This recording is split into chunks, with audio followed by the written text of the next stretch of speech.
महाराज जी आपने गुरु महिमा का वर्णन किया, गुरु पादुका का वर्णन किया, गुरु पादुका पूजन, गुरु पादुका धारण का प्रभाव बताया। अब जैसे हम अपने इष्ट की सेवा करते हैं तो पहले गुरु की सेवा करें या इष्ट की सेवा करें? बाबा बोले, सीताराम दास जी महाराज, पहले गुरु की पूजा करके फिर इष्ट की पूजा शुरू करें। जो पूजन सामग्री है उसमें से 2 पुष्प उठाए, पहले गुरुदेव को अर्पित किए और साष्टांग प्रणाम किया और फिर इष्ट पूजा की। चंदन आदि जो अन्य सामग्री है वो गुरुदेव को प्रसन्नता होगी जब श्यामा श्याम को अर्पित करके अर्पित करोगे। लेकिन पहली पूजा गुरुदेव की, जब हम पूजा करने के लिए बैठे तो पहले 2 पुष्प गुरुदेव के चरणों में अर्पित करके साष्टांग प्रणाम, फिर उनसे अनुमति लेकर के श्री जी की सेवा प्रारंभ करें। यदि पहले गुरु को प्रणाम और वंदना और पुष्प अर्पित नहीं किए तो गुरु पूजाम बिना देवी इष्ट पूजाम करोतिया मंत्रस्य तस्य तेजांसी हरते भैरव स्वयं। भगवान शिव कह रहे हैं, हे देवी, यदि गुरु पूजा ना करके सीधे इष्ट पूजा की जाए तो उसके मंत्र का कभी प्रकाश नहीं होगा। उसमें जो ऐसा पूजन करने वाला है तो गुरु मंत्र का प्रकाश नहीं होगा और जितनी पूजा करेगा उसका प्रभाव सब भैरव हरण कर लेगा। जो भैरव देव हैं वो अपहरण कर लेंगे, उस पूजा का प्रकाश नहीं हो पाएगा। गुरु पूजाम विनानाथ कोटि पुण्यम वृथाव्ययम अतः सर्वजने ख्यातम गुरुणा सिद्धि मापनुयात। गुरु पूजा के बिना करोड़ों प्रकार के पुण्य सब व्यर्थ हो जाते हैं। जो सिद्धि का कारण जानते हैं वो सबसे पहले गुरुदेव की पूजा करते हैं। जैसे आप तीर्थ अवगाहन करने गए तो सबसे पहले गुरु को प्रणाम करो, फिर उस तीर्थ को प्रणाम करके तीर्थ अवगाहन करो। पहले गुरु, हर समय हर क्रिया में, घर से निकलने पहले गुरुदेव को प्रणाम किया। यदि गुरु पूजा ना की जाए तो करोड़ों प्रकार के पुण्य सब व्यर्थ हो जाते हैं। प्रथम गुरु पूजा, गुरु प्रथम पूजा करने पर उसे सिद्धि लाभ होती है। यदा ददाति संतुष्टः प्रसन्नो वरदौ मनुम तदा भक्त्या धनः प्राण गुरु यत्नेन तोषयेत्। जब वरदायक गुरुदेव की प्रसन्नता प्राप्त होती है, देखो जगह जगह पर भगवान श्री राम को देखा गया, मर्यादा पुरुषोत्तम है। गुरु ही प्रणाम मन ही मन कीन्हा। जब जा रहे हैं धनुष की तरफ तो प्रगट में प्रणाम करके आज्ञा लेकर जा रहे हैं, और जब वहां धनुष भंग करना है तो उठाकर पहले गुरु की तरफ देखा और गुरु ही प्रणाम मन ही मन कीन्हा, और फिर धनुष भंग कर। एक एक कदम पर भगवान श्री राम गुरु की आज्ञा के अनुसार चलते हैं। हमारी हर चेष्टा गुरु को सन्मुख करके होनी चाहिए।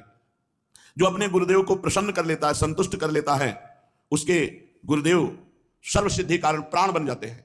गुरुदेव प्राण हो गए, अब कौन सी सिद्धि बकाया रह गई? भोग्य भोज्यानि वस्तूनि गुरुवे चा समर्पयेत् तच्छेषमिति संचित्य चानुभूयात् सुरेश्वरी। हे देवी, सभी भोग, सभी भोज्य वस्तुएं जो गुरुदेव को अर्पण करता है और फिर गुरुदेव की जूठन पाता है, अगर गुरुदेव समीप नहीं है तो उनकी छवि विराजमान करके भाव से गुरुदेव को भोग लगावे और फिर उनका उच्छिष्ट प्रगट मान करके पावे कि मेरे गुरुदेव ने पाया है।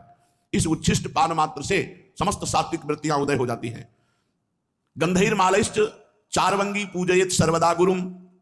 हे सुंदरांगी देवी, जो गंध से, माला से, अन्य वस्तुओं से गुरुदेव की पूजा करता है, अगर गुरुदेव प्रगट में नहीं मिलते हैं तो उनकी छवि विराजमान करके ठीक वैसे ही भाव से करो जैसे प्रगट में गुरुदेव की पूजा कर रहे हो।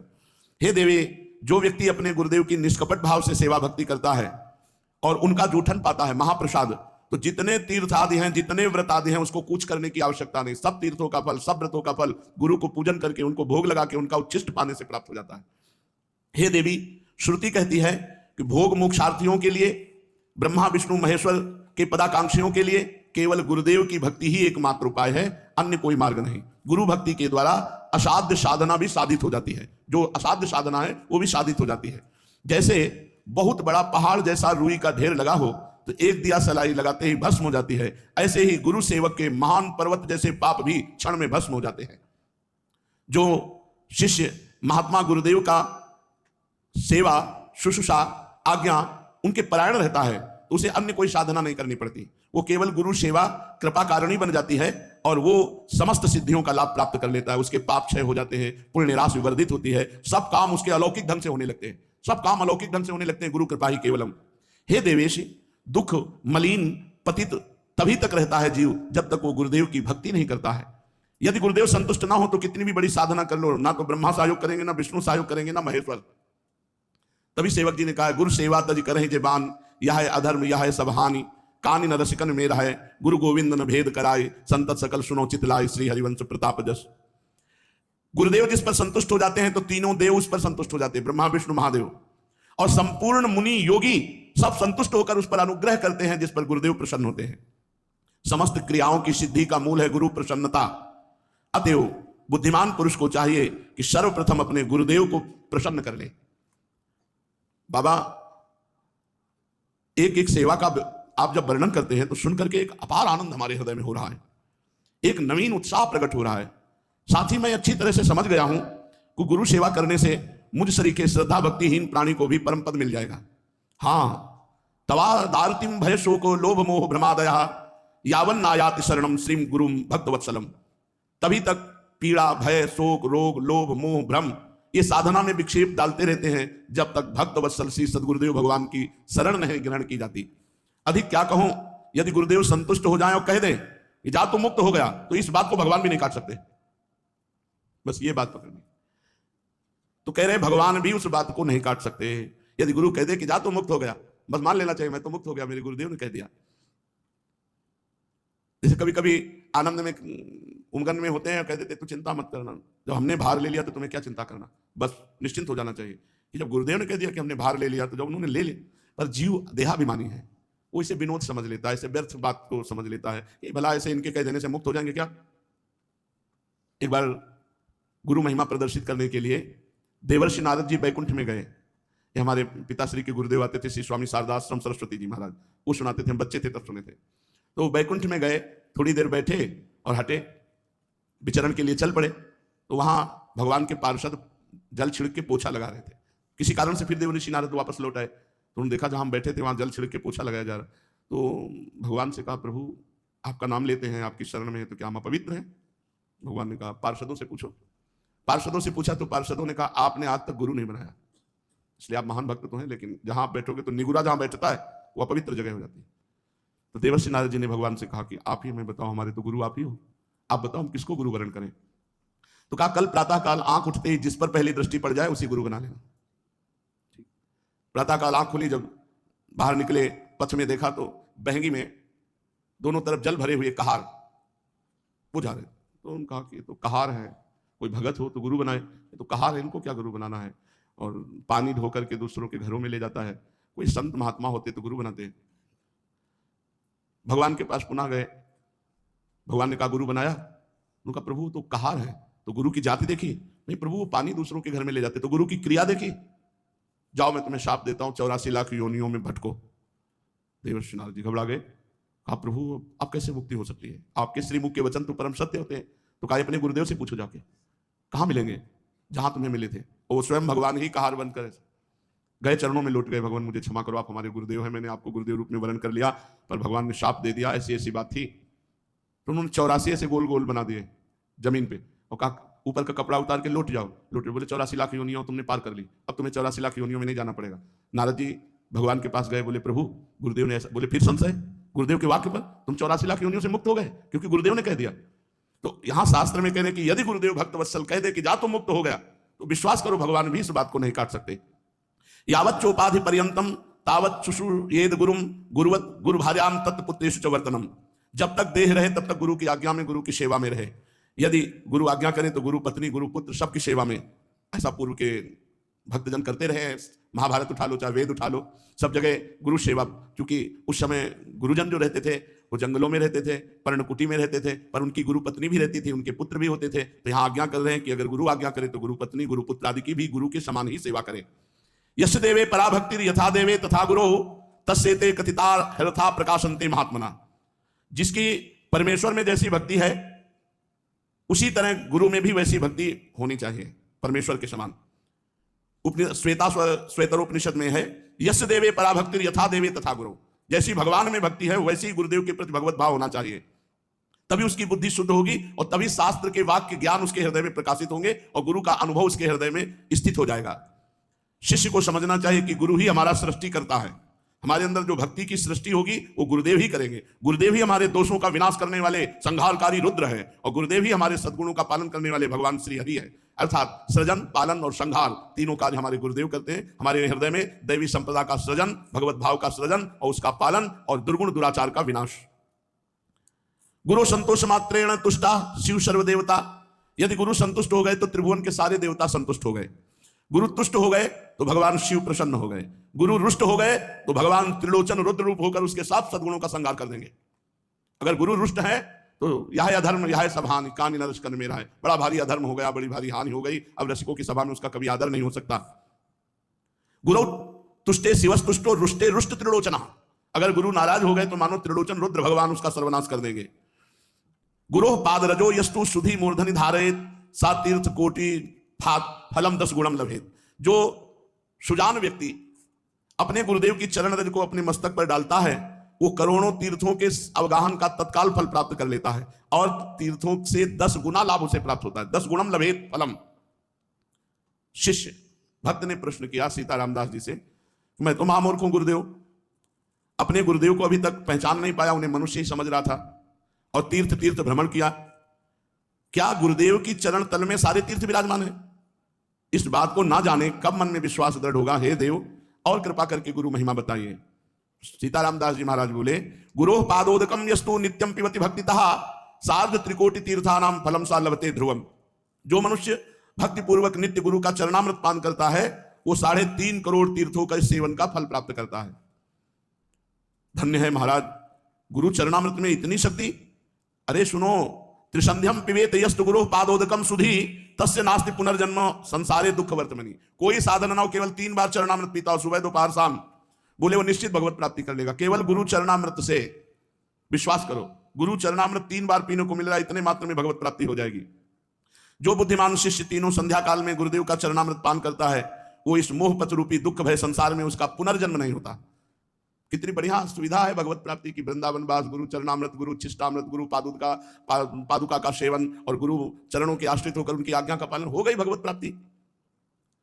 भक्त ने पूछा, इसमें कोई तपस्या या प्रयत्न नहीं हो, आपने कह दिया पुनर्जन्म नहीं होता। ऐसी बात तो हमने आज तक नहीं सुनी। कंचन को त्यागो, कामनी को त्यागो, ये त्यागो वो त्यागो, ये बातें तो सुना है। केवल 3 बार चरणामृत रोज पीता रहे, भगवत प्राप्ति हो जाएगी, पुनर्जन्म नहीं होगा। वत्स, बाबा बोले, बेटा ये बहुत गुप्त बात है, बहुत श्रद्धा की बात है। ब्रह्मा विष्णुश्च रुद्रश्च सर्वाश्च पितृ देवताः तिष्ठन्ति श्री गुरु पाद पद्मार्चिते शुभे जले। जो गुरु को चरण प्रक्षालन के लिए जल अर्पित किया गया और गुरु के चरण धोए गए और फिर चरणामृत पिया गया तो सारे पितरों का उद्धार हो जाता है। सर्वाश्च पितृ देवताः, तर्पण से उनको जो तृप्ति नहीं होती, गुरु चरणामृत से सारे पितरों का उद्धार हो जाता है। और गुरु पाद पद्म का जो जल है, चरणामृत है, पीने से ब्रह्मा विष्णु रुद्र सब देवता उसके अधीन हो जाते हैं। गुरो पादोदकम यस्तु नित्यम पिबेत मानुषः धर्मार्थ काम मोक्षा निधियो जायते च सः। जो मनुष्य नित्य गुरु का चरणामृत पान करता है वह धर्मार्थ काम मोक्ष का स्वामी हो जाता है, अर्थात चारों पुरुषार्थ उसको प्राप्त हो जाते हैं। अपिवा विगलत पाद प्रक्षालन जलम यदि पिबेद अमृत भावेन यह सा देवी पुरम रजित। गुरु के चरण से स्पर्श किया हुआ जो चरणामृत है उसका जो पान करता है वो साक्षात भगवत धामवासी हो जाता है। गुरु पादोदकम यस्तु शीर्षा धारयेन नरः सा सर्वतीर्थजम पुण्यम लभते नाम संशयः। जो व्यक्ति स्नान के समय गुरु चरणों का ध्यान करते हुए अपने मस्तक पर जल डाला तो सारे तीर्थों के स्नान का फल प्राप्त हो गया। विश्वास करो इन बातों पर। सर्वतीर्थावगाहा नाम फलम प्राप्नोति निश्चितम गुरु पादोदकम सम्यक संसारार्णवतारणम। जो गुरु चरणामृत अपने सर पर धारण करता है उसे समस्त तीर्थों के अवगाहन का फल निश्चित ही प्राप्त होता है, क्योंकि गुरु का चरणामृत सम्यक रूप से संसार सागर से उद्धार करने वाला है। अज्ञान मूल हरणम जन्म कर्म निवारणम ज्ञान वैराग्य सिद्ध्यर्थम गुरु पादोदकम पिबेत। जो रोज गुरुदेव का चरणामृत पीता है उसके जन्म मरण का चक्र खत्म हो जाता है, ज्ञान वैराग्य उसका सिद्ध हो जाता है। गुरु पादोदकम पेयम गुरु उच्छिष्ट भोजनम गुरु मूर्ति सदा ध्यानम गुरु स्तोत्रम सदा जपेत। जो गुरुदेव की चरण पादुका का पूजन करता है, गुरु चरणों की चरणामृत का पान करता है और गुरु की जूठन पाता है और गुरु के अधीन रहता है, त्रिभुवन में उसके लिए कुछ दुर्लभ नहीं है। गुरु महिमा तो आपने निहाल कर दिया सुनाकर, पादुका का महत्व, सेवा, पूजा और चरणोदक का पान सुन लिया।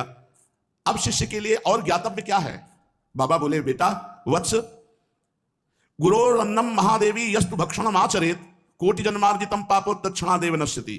न स्नानम पाद शोचव्य न चवाचमनम चरेत प्राप्ति मात्रेण भोक्तव्यम नेव स्थानम विचारेत। महादेवी, जब मनुष्य को भगवान की कृपा का विशेष प्रभाव होता है तब गुरु की जूठन मिलती है। ऐसे नहीं मिल जाता कि बहुत तड़पना पड़ता है, बहुत व्याकुलता अंदर भगवान जब देखते हैं तब व्यवस्था बना देते हैं गुरु उच्छिष्ट की। गुरु चरणरज, गुरु चरणामृत, गुरु पादुका, गुरु उच्छिष्टामृत, ये सब गुरुदेव की कृपा से प्राप्त है। जो गुरुदेव को भोग लगता है उस अन्न का जो कण है वो जब मुख में जाता है तो तत्काल सारे पाप नष्ट हो जाते हैं। स्नान, पाद प्रक्षालन, आचमन, गुरुदेव का जो भी है, आचमन किया हुआ जूठा जल है, स्नान किया हुआ सर्वांग जल है। कितनी महिमा पूर्व के संत जानते हैं इन बातों को। और जब प्रसाद मिले तो प्राप्ति मात्रेण भोक्तव्यम नैव स्थानम विचारे। मैं नहाए नहीं हूं, मैं कुल्ला नहीं किए हूं, ये कुछ नहीं, जिस समय उच्छिष्ट मिले तुरंत उसी अवस्था में उसको मुख में धारण करो। प्राप्ति मात्रेण भोक्तव्यम नैव स्थानम विचारे। विचार करने की गुंजाइश, कैसा रख दो, फिर पालेंगे। पहले थोड़ा ही किनका चाहे पाओ, तुरंत पाओ जब गुरु उच्छिष्ट मिले, भगवत उच्छिष्ट मिले। ना ब्राह्मण्यम, ना कौलिन्यम, ना जाति नाम विचारणम, ना ज्ञाति सुत बंधु नाम सत्यानाम तत्र चिंतयन। एक स्थानम स्थितम अन्नम तत्तीर्थस्य मंडलीकृतम भोक्तव्यम मोक्षतम शूद्र स्पृष्टम न चिंतयेत। ये बहुत बड़ा अपराध है यदि गुरु की जाति पर दृष्टि रखी जाए कि गुरुदेव किस जाति के हैं, बहुत बड़ा अपराध हो जाएगा। प्रायः जो ज्यादा अपने में देहाभिमानी जन जो जाति अभिमान करते हैं उनसे ही अपराध बन जाता है। ये चीजें बहुत सावधानी की है कि कभी किसी संत के उच्छिष्ट पाने के समय ये बात मत पूछो कि ये किस जाति के हैं, किस कुल के हैं। अब वो हरि स्वरूप है, उनका जूठन पाना हमारे लिए सौभाग्य होगा, ये नहीं सोचना कि जाति पक्ष कुल पक्ष ऐसा। जो गुरुदेव जहां स्थित हैं वहीं से प्रसाद मिल जाए तो मोक्ष का वो कारण बन जाता है। यदि गुरुदेव का प्रसाद मान लो कौआ कुत्ता कोई भी ऐसा जीव अचानक, तो हम उसे फेंकेंगे नहीं, हम उसको पा जाएंगे। जो शेष बचा हुआ है वो हम पा जाएंगे। प्रसाद की ऐसी महिमा। हरिराम व्यास जी ने कहा यदि कुत्ता जूठा कर जाए या कौआ ऊपर से बीट डाल दे तो हम उतना हटा करके वो बीट फिर हम प्रसाद पालेंगे। प्रसाद को नहीं फेंका जाता कि प्रसाद में, और प्रसाद को गर्म नहीं किया जाता कि अब ठंडा है चलो रोटी गर्म कर लो, सब्जी गर्म कर लो, वो फिर अपमान है प्रसाद का। जैसा प्रसाद मिला ठीक वैसा उसी समय पा लिया जाए, ये सर्वप्रथम प्रसाद का सम्मान है। अगर आप कहीं बहुत ऐसा कुछ है, बिजी है भाई कि प्रसाद से ज्यादा आप कोई महिमाशाली कार्य कर रहे हैं, तो किनका तो ले लीजिए, बाद में पा लेना। और मुंह जूठा नहीं माना जाता प्रसाद पाने के बाद। प्रसाद पाके तुरंत आप निज मंत्र जप सकते हैं। गुरु उच्छिष्ट और हरि प्रिया उच्छिष्ट पाने के बाद तुरंत उसमें जूठन नहीं माना जाता। क्या गुरुदेव का जूठन अगर कोई अशुद्ध पुरुष छू ले, तो उन्होंने कहा कि उच्च अधिकारी का यही स्वरूप है कि स्पर्श का विचार ना करते हुए तत्काल प्रसाद को पा लिया जाए। ये गुप्त बातें हैं शास्त्रों की, जो सुनने के बाद हमारे अंदर श्रद्धा परिपक्व हो जाती है।